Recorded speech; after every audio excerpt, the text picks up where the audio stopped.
नमस्कार, मैं हूँ राकेश सिंह। आप देख रहे हैं रिपब्लिक इंडिया लाइव। कोरिया जिला के अंतर्गत बाबा जी के दरबार में हम आए हुए हैं। आपको पीछे बस दिखा दे, यहाँ बाबा जी के चिश्ती दरबार में आए हुए हैं। यहाँ पे बाबा जी किस तरीके से लोगों को तकलीफ दूर करते हैं और समस्याओं को किस तरीके से हटाने का कार्य करते हैं। यहाँ तमाम जगह जो हॉस्पिटलों में जो जो मरीज रहते हैं, उन लोगों का कहना रहता है कि हम बाबा जी के पास आते हैं तो हॉस्पिटल में जो इलाज रहता होता है, तो वहाँ जो डॉक्टर लोग इस इलाज को नहीं कर पाते हैं, उन लोगों को का यहाँ आने से उन लोगों का समस्या दूर हो जाता है। तमाम तरह के जो चीज समस्याएं होते हैं वो दूर हो जाते हैं। चलिए बाबा जी से ही आज हम जानते हैं कि ये बाबा जी किस तरीके से समस्याएं दूर करते हैं। बाबा जी, आप अपना थोड़ा नाम बताइएगा। मोहम्मद आकिब अंसारी। यहाँ पे तमाम लोगों का कुछ ऐसा कहना रहता है कि बाबा जी के पास आते हैं हमारा समस्या दूर हो जाता है। तमाम तरह के जो वो डॉक्टर लोग भी जहाँ पे देखने के लिए मिलता है कि डॉक्टर लोग जो समस्या को वो बोलते हैं कि नहीं दूर कर पा रहे हैं, उन लोगों को आगे जाना पड़ता है। तो क्या आप ऐसा क्या करते हैं कि बाबा जी यहाँ के जो लोगों को जो समस्या रहती है वो दूर हो जाती है।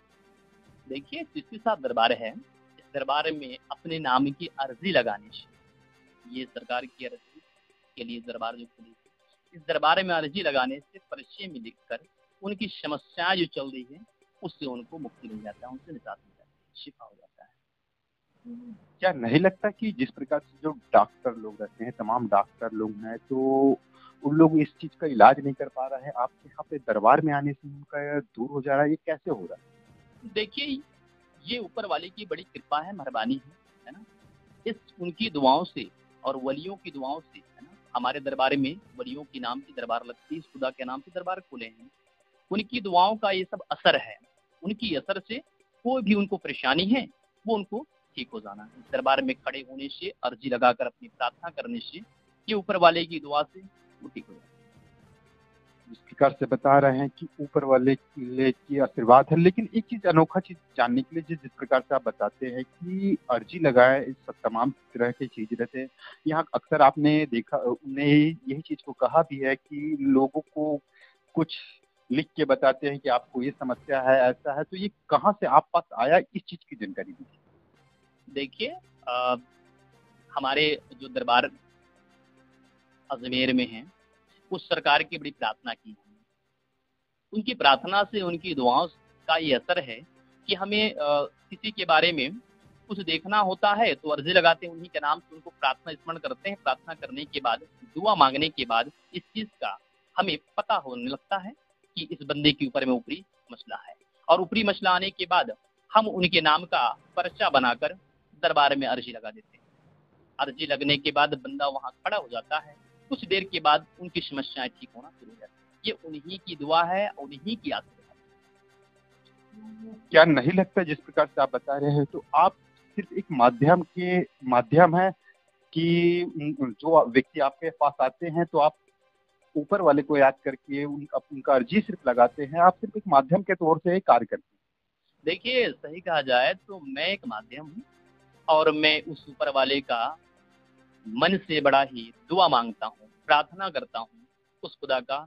और सरकार की अपने, उनकी सरकार की ये दुआ है, उनकी दुआओं का ये असर है कि कितना बड़ा भी बंदा कोई भी चीजों में परेशानी में है, उस बंदे को यहाँ आने के बाद इस दरबार से उनको निजात मिल जाती है, उस परेशानी से उनको मुक्ति मिल जाता है, वो ठीक हो जाते हैं। उन्हीं की असर, उन्हीं की दुआओं का है। पूछना चाहता हूँ बाबा जी, जिस प्रकार से आप बताते हैं कि यहाँ हफ्ते में एक बार लंगर लगाते हैं, तो क्या आपका क्या इसके अलावा और क्या रोजगार है। देखिए, लंगर के कार्यक्रम दरबार में गरीब नवाज सरकार के नाम से चलता है। ये लंगर कार्यक्रम हम अपने, जो भी हमारे पास कुछ होता है वो सब मिला जुला कर हम बनाते हैं लंगर बांटने के लिए। तो ये कार्यक्रम दरबार की तरफ से लंगर कार्यक्रम तो चल ही रहा है और हमारे घर वालों का बड़ा ही सहयोग।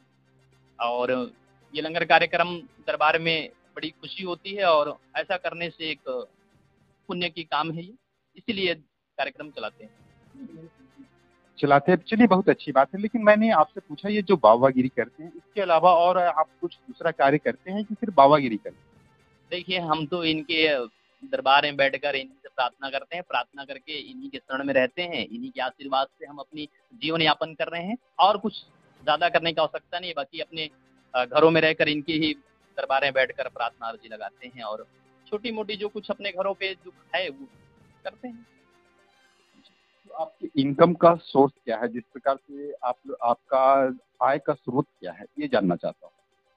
आय का स्रोत जो है हमारे पूर्वजों से हमारे पास जो ज़मीन जगह में कृषि काम चलती हैं, हम अपने खेती-बाड़ियाँ जो होती हैं, वो हमारे भाई सभी लोग मिल-जुल कर करते हैं उसमें। वो हमारे आय का एक ज़रिया।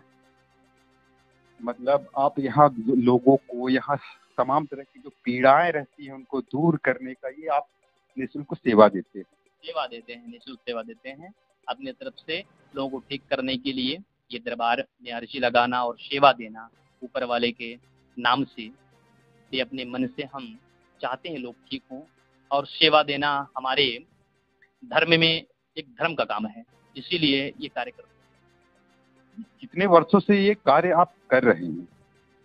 ये वर्ष हमारे देखिए दादा बाबा के ज़माने से ये कार्यक्रम पीढ़ी दर पीढ़ी चलते आ रहा था ये दरबार। तो हम उनके गुजर जाने के बाद दरबार में हम बैठते हैं और उस कार्यक्रम को देखते हैं और उस कार्यक्रम को चलाते हैं। मैंने जैसे आपसे पूछा कितने वर्ष हो गए ये कार्यक्रम को आपको करते हुए? देखिए ये तो बाबा के ज़माने से है, तो मुझे लगता है ये दरबार तो 100-200 साल पुरानी है और मुझे यहाँ बैठते कम से कम 20 साल से ज़्यादा होते होंगे। मैं तो बचपन से उनके साथ में हूँ। जी, छोटे से। अगर मैं 10 साल का रहा हूँ तब से उनके साथ में हूँ, अपने बाबा जी के साथ में।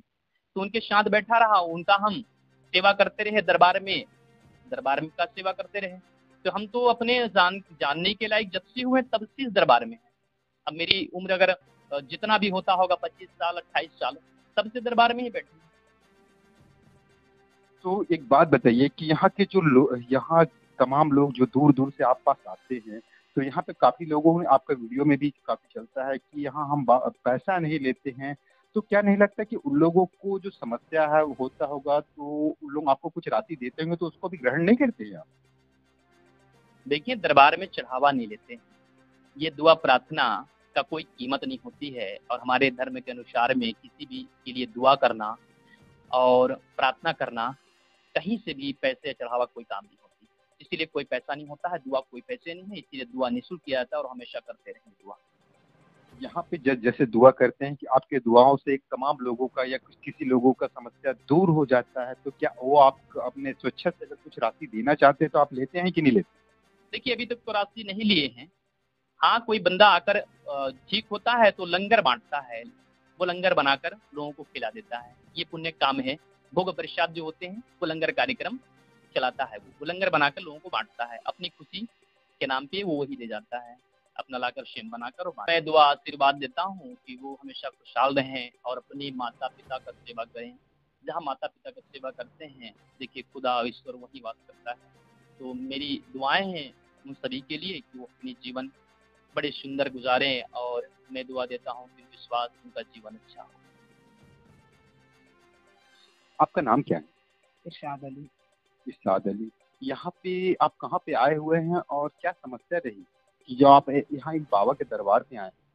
मैं तरगावा आया हूँ, तरगावा, और मेरे बच्चे का तबीयत थोड़ा दर्द वगैरह रहता था, सपना वगैरह बहुत देखता था, इसी वजह से मैं आया हूँ। और घर में परेशानी लड़ाई झगड़ा होती थी, जब देखता हूँ तब पापा घर से निकालने की बात करते हैं। तो आप कहाँ से आए हैं? अंबिकापुर महामाया मंदिर नवागढ़। ये आपको जिस प्रकार से बता रहे थे, क्या बच्चे को जिस प्रकार पेट दर्द रहता है, तमाम तरह के दर्द है, डॉक्टर पास कभी गए थे? जी गया था मैं, वहाँ भी इलाज करवाया। एक बार सोनोग्राफी करवाए थे, दाना वगैरह पेट में बताए थे, तो फिर दिखाया तो ठीक हो गया, फिर लेकिन दर्द चालू हो गया है। बाबा के पास आए हैं तो आपको क्या लगता है कि बाबा की ओर से आपको जो श्रद्धा है तो क्या नहीं लगता कि बाबा ठीक कर पाएंगे या नहीं कर पाएंगे? अब सुने तो हैं कि बाबा नामी बाबा है, अब देखते हैं। पहला बार तो आए हैं, आराम मिलेगा तो फिर आएंगे। आपसे बाबा ने कुछ फीस या कुछ लिया है? क्या लिया है? कुछ नहीं।